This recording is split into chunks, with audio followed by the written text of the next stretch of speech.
विद्यार्थी मित्रों मजामां हशो।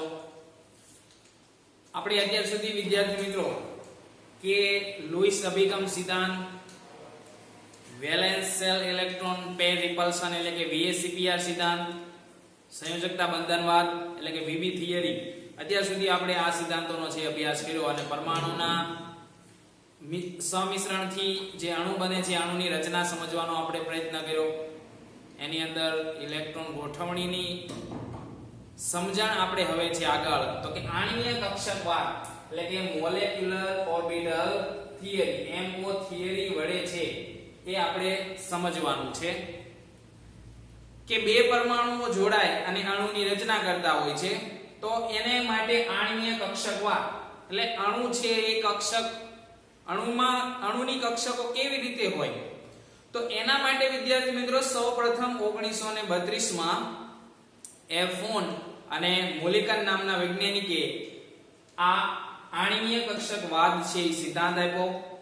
તો એનામાં આપણે વાત કરીએ કે એના માટેની શરતો છે એ શું છે કે આણ્વીય કક્ષકવાદ તો પરમાણુય કક્ષકમાં એટલે કે પરમાણુમાં જેમ પરમાણુય કક્ષકમાં ઇલેક્ટ્રોન ગોઠવાયેલો હોય છે તેમ આણ્વીય કક્ષકમાં પણ છે એટલે કે અણુમાં પણ આણ્વીય કક્ષકમાં ઇલેક્ટ્રોન ગોઠવાયેલો હોય છે।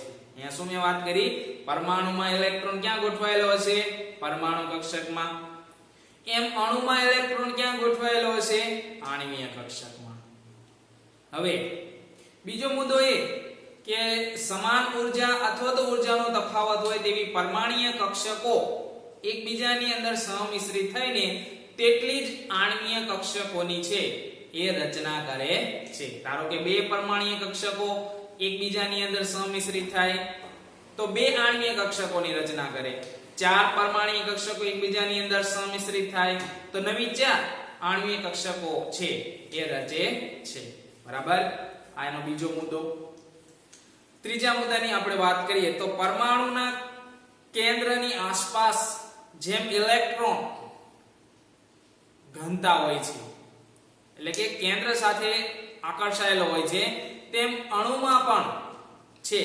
હવે અણુમાં બે કેન્દ્ર કે બે થી વધારે કેન્દ્ર સાથે ઇલેક્ટ્રોન આકર્ષાયેલો હશે। કેમ તો કે બે પરમાણુય કક્ષકો જોડે તો બે કેન્દ્ર થાય, બે પરમાણુ જોડાય ત્યારે જ અણુ બનશે ને એક, તો એમાં બે કેન્દ્રો હશે। તો એટલા માટે આપણે એવું કહી શકીએ કે પરમાણુ છે એક કેન્દ્રીય છે જ્યારે અણુ છે કેવો છે બહુકેન્દ્રીય છે। બરાબર, કારણ કે એને એક કરતા છે એ કેવા હોય છે વધારે કેન્દ્રો છે એ હોય છે।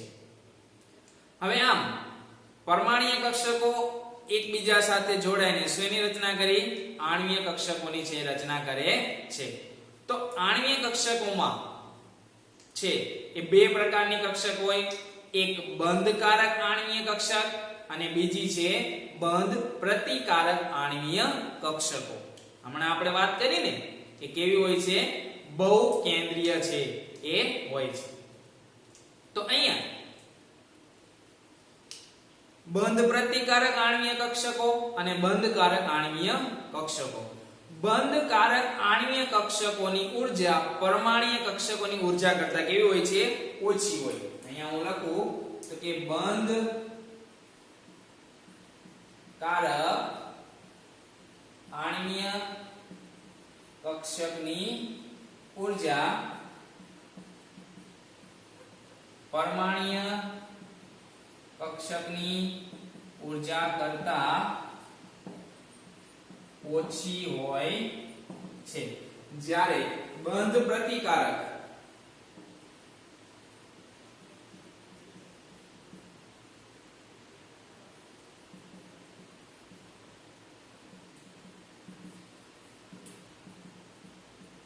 અહીંયા કેવું હોય વધારે હોય છે। બરાબર, બંધકારક આણ્વીય કક્ષકોની ઊર્જા પરમાણુય કક્ષકની ઊર્જા કરતા ઓછી હોય જ્યારે બંધ પ્રતિકારક આણ્વીય કક્ષકોની ઊર્જા પરમાણુય કક્ષકોની ઊર્જા કરતા કેવી હોય છે વધારે હોય છે। કેમ વધારે હોય છે આગળ હમણાં આપણે અભ્યાસ એનો કરવો છે કે કેમ છે એની ઊર્જા વધારે હોય છે। હવે પરમાણુ કક્ષક ના કેન્દ્રની આસપાસ જેમ ઇલેક્ટ્રોન મળવાની સંભાવ્યતા હોય છે, બરાબર, શેની આસપાસ પરમાણુના કેન્દ્રની આસપાસ ઇલેક્ટ્રોન મળવાની છે એ શું હોય છે? સંભાવ્યતા હોય છે. એમ અણુમાં આણ્વીય કક્ષકના કેન્દ્રની આસપાસ ઇલેક્ટ્રોન મળવાની સંભાવ્યતા હોય છે. બરાબર. હવે આપણે પરમાણ્વીય કક્ષકમાં જે ઇલેક્ટ્રોન ભરાય છે એ આપણે કોના નિયમોનું પાલન કરે છે? તો કે આઉફ-બાઉફનો નિયમ, હુન્ડનો નિષેધ સિદ્ધાંત, પોલીનો નિષેધ સિદ્ધાંત અને હુન્ડના નિયમનું પાલન કરે છે. બરાબર. પરમાણ્વીય કક્ષકો આપણે વાત કરીએ કે પરમાણ્વીય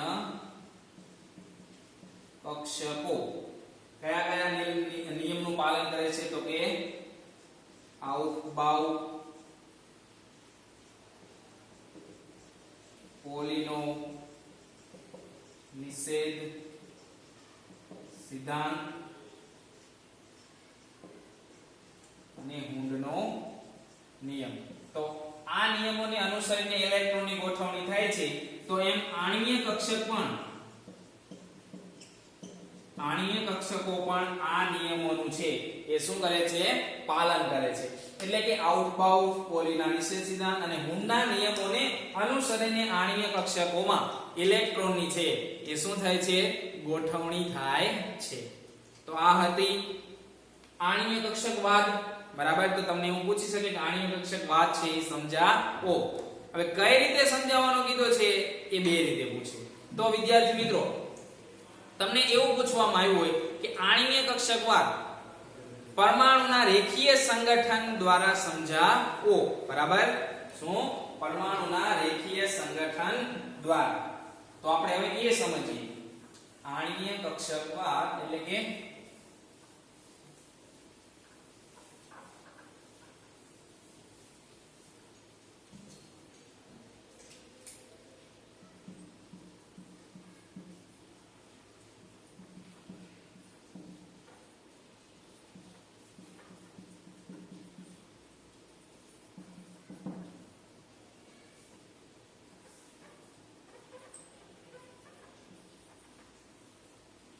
તો વિદ્યાર્થી મિત્રો, આપણે છીએ એ આણ્વીય કક્ષકવાદ પરમાણુના રેખીય સંગઠન દ્વારા, એટલે એને LACO સિદ્ધાંત પણ કહેવામાં આવે છે. શેના દ્વારા? LACO દ્વારા. બરાબર. સોરી, અહીંયા LCAO દ્વારા છે આપણે સમજાવવાનું છે. બરાબર. તો અહીંયા વિદ્યાર્થી મિત્રો, લાઇનર કોમ્બિનેશન એટોમિક ઓર્બિટલ. બરાબર. પરમાણુનું રેખીય સંગઠન કક્ષક. અહીંયા આપણે એવું લખી શકીએ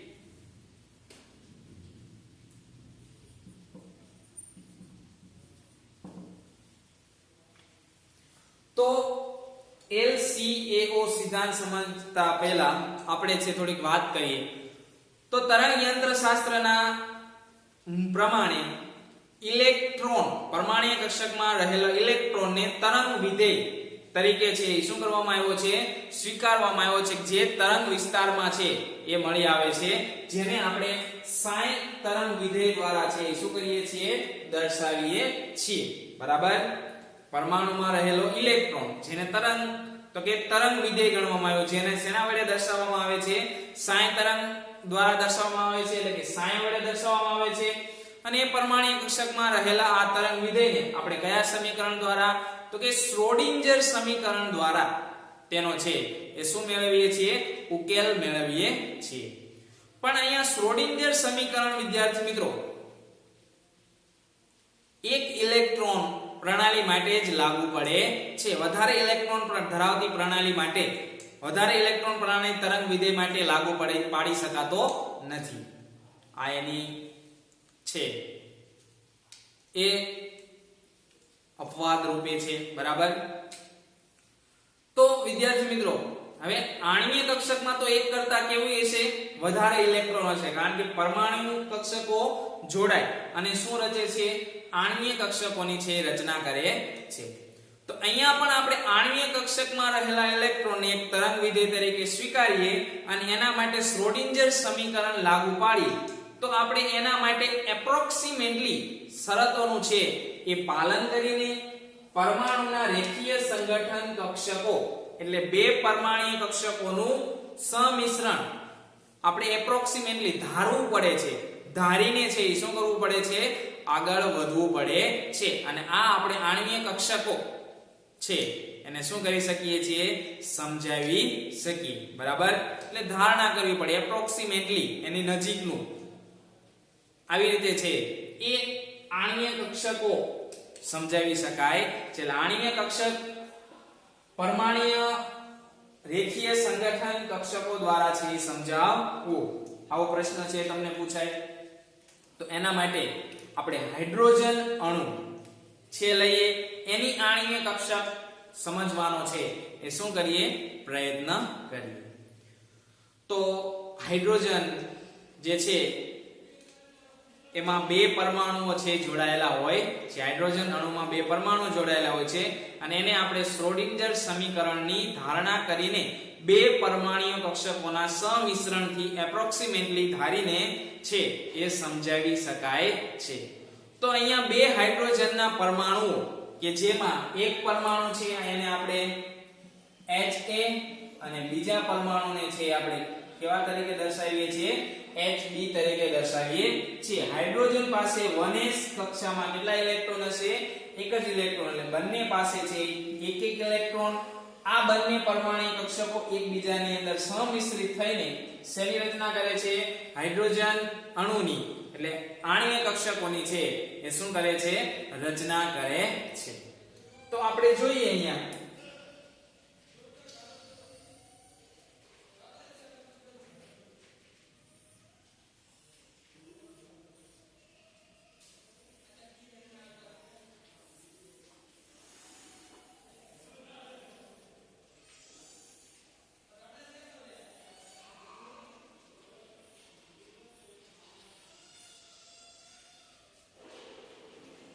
વિદ્યાર્થી મિત્રો અહીંયા મેં આ HA અણુ પરમાણુ એટલે હાઇડ્રોજન નો અહીંયા એક ઇલેક્ટ્રોન હશે, અહીંયા એક ઇલેક્ટ્રોન હશે.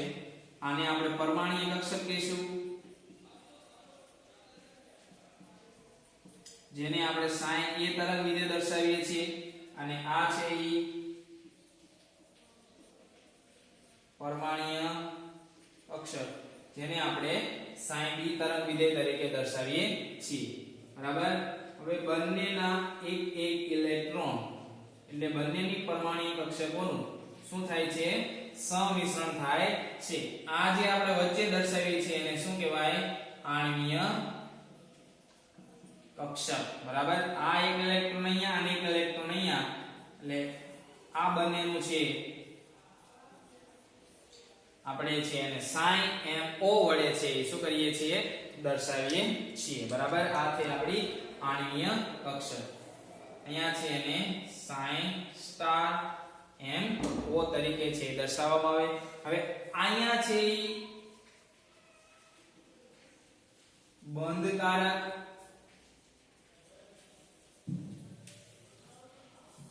આણ્વીય કક્ષક અને આ છે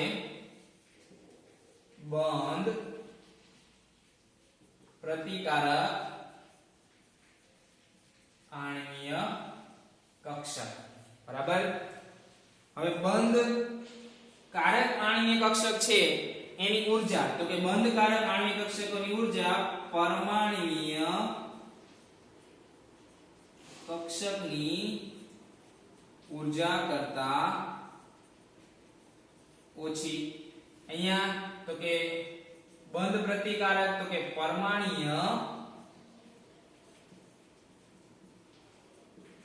કક્ષકની ઊર્જા કરતા વધારે. બરાબર? તો વિદ્યાર્થી મિત્રો આવી રીતે બે પરમાણ્વીય કક્ષકો એકબીજાની અંદર સમિશ્રિત થાય. શું થાય છે?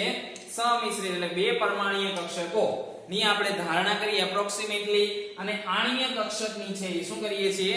રચના સમજાવી શકીએ છીએ. અહીંયા જે બંને ઇલેક્ટ્રોન જોવા મળે છે એને બંધકારક આણ્વીય કક્ષક કહેવા મળે છે. અહીંયા ઇલેક્ટ્રોન જોવા મળતા નથી એને બંધ પ્રતિકારક આણ્વીય કક્ષક કહેવામાં આવે છે. બંધકારક આણ્વીય કક્ષકની ઊર્જા પરમાણ્વીય કક્ષકની ઊર્જા કરતા ઓછી હોય છે. બંધ પ્રતિકારક આણ્વિક કક્ષકની ઊર્જા પરમાણ્વીય કક્ષકની ઊર્જા કરતા કેવી હોય છે? વધારે હોય છે. અહીંયા બીજી આપણે વાત કરીએ કે બંધકારક આણ્વિક કક્ષકને BMO કેવા તરીકે એને ઓળખવામાં આવે છે વિદ્યાર્થી મિત્રો? BMO. અને બંધ પ્રતિકારક આણ્વિક કક્ષકને ABMO તરીકે દર્શાવવામાં આવે છે. બરાબર? તો આપણે એની થોડી વાત કરીએ તો કે બંધકારક આણ્વિક કક્ષકની ઊર્જા પરમાણ્વીય કક્ષકની ઊર્જા કરતા ઓછી હોય છે. બંધ પ્રતિકારક આણ્વિક કક્ષકોની ઊર્જા પરમાણ્વીય કક્ષકોની ઊર્જા કરતા વધારે હોય છે. બંધકારક આણ્વિક કક્ષકોને BMO તરીકે ઓળખવામાં આવે છે. બંધ પ્રતિકારક આણ્વિક કક્ષકને ABMO તરીકે ઓળખવામાં આવે છે. બંધકારક આણ્વિક કક્ષકો જે છે એમાં ઇલેક્ટ્રોન વચ્ચેનું અપાકર્ષણ ઓછું હોય છે, માટે BMO છે એ સ્થાયી છે. ABO માં ઇલેક્ટ્રોન વચ્ચેનું અપાકર્ષણ વધારે હોય છે, એટલે એ કેવી છે? અસ્થાયી છે. બરાબર? બંધકારક આણ્વિક કક્ષકમાં ઇલેક્ટ્રોન ઘનતા વધારે હોય છે, જ્યારે આમાં છે એ ઓછી હોય છે. અહીંયા નોડલ સમતલ હોતું નથી. બરાબર? કારણ કે ઇલેક્ટ્રોન મળી આવે છે એટલે નોડલ સમતલ જોવા મળતું નથી. અને ABO માં નોડલ સમતલ છે એ જોવા મળે છે. કેમ જોવા મળે છે? તો કે અહીંયા ઇલેક્ટ્રોન મળવાની સંભાવના કેવી હોય છે? શૂન્ય હોય છે. કેમ શૂન્ય હોય છે? તો કે કેન્દ્રથી દૂર અપાકર્ષણ એનું વધારે હોય એટલે કેન્દ્રથી દૂર હોય જ્યાં ઇલેક્ટ્રોન મળવાની સંભાવના હોતી નથી. અહીંયા અપાકર્ષણ ઓછું હોય છે એટલે અહીંયા ઇલેક્ટ્રોન મળવાની છે એ શું હોય છે? સંભાવના છે એ જોવા મળે છે. માટે આનું નોડલ સમતલ હોતું નથી, એટલે કે BMO નું નોડલ સમતલ હોતું નથી, જ્યારે ABMO માં નોડલ સમતલ જોવા મળે છે. બરાબર વિદ્યાર્થી મિત્રો? તો આટલો છે તમને ખ્યાલ આવી ગયો હશે. આ છે એ સ્થાયી છે અને આ છે કેવું છે? અસ્થાયી છે. તો આ હતું આણ્વીય કક્ષકવાદ પરમાણ્વીય કક્ષકના રેખીય સંગઠન દ્વારા. બરાબર? એટલે કે LCAO છે લાઇનર કોમ્બિનેશન એટોમિક ઓર્બિટલ. એનું ફૂલ ફોર્મ છે, યાદ રાખવાનું છે. બરાબર? જો કે ક્યાંય તમારા જનરલ નોલેજ માટે યાદ રાખવાનું, આનો ક્વેશ્ચન કોઈ પૂછાતો નથી, પણ તમને LCAO સિદ્ધાંત શું છે એ ખ્યાલ હોવો જોઈએ. હવે પરમાણ્વીય કક્ષકોના રેખીય સંગઠન માટેની શરતો. બરાબર?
તો વિદ્યાર્થી મિત્રો, પરમાણ્વીય કક્ષકોના રેખીય સંગઠન માટેની શરતો શું છે એ આપણે જોઈએ. તો અહીંયા જે પરમાણ્વીય કક્ષકો છે એની ઊર્જા છે એ લગભગ સમાન હોવી જોઈએ, અથવા તો ઊર્જાનો તફાવત કેવો હોવો જોઈએ? ઓછો હોવો જોઈએ. અહીંયા સમાન જ હોવી જોઈએ. જે પરમાણ્વીય કક્ષકો એકબીજાની અંદર સમિશ્રિત થાય તેની ઊર્જા છે એ કેવી હોવી જોઈએ?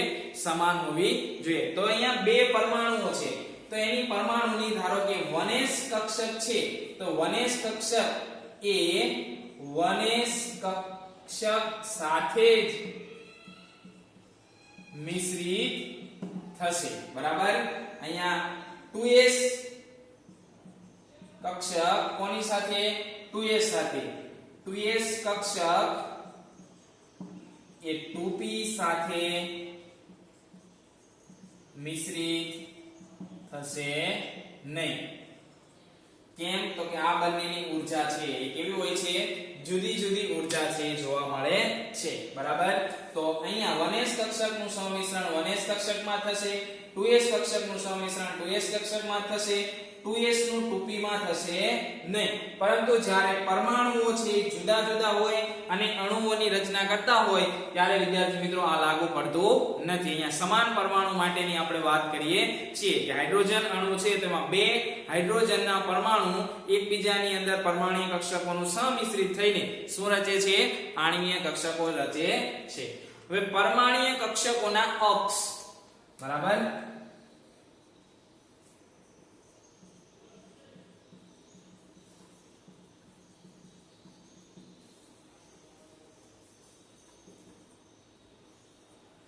તો અહીંયા પરમાણુય કક્ષકો છે એ સમમિતીય અથવા તો અસમમિતીય હોય, બરાબર.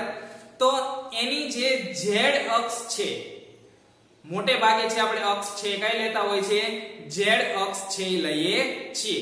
એટલે સમાન અક્ષો ધરાવતી કક્ષકો જ એકબીજાની અંદર છે એ શું થાય છે, સંમિશ્રિત થાય છે. ધારો કે હું અહીંયા લઉં તો કે 2pz માં કઈ કક્ષક સંમિશ્રિત થશે, 2pz કક્ષકો છે એ સંમિશ્રિત થાય છે, નહીં કે એમાં 2px અને 2py આ કક્ષકો એકબીજાની અંદર, એટલે કે આ 2pz માં 2px કે 2py સંમિશ્રિત થશે નહીં, પરંતુ કઈ થશે, 2pz માં 2pz કક્ષક જ એકબીજાની અંદર શું થાય છે, સંમિશ્રિત થાય છે. હવે ત્રીજી શરત એ છે કે પરમાણુય કક્ષકોનું સંમિશ્રણ, બરાબર. કઈ શરત છે તો કે પરમાણુય કક્ષકોનું સંમિશ્રણ, બરાબર.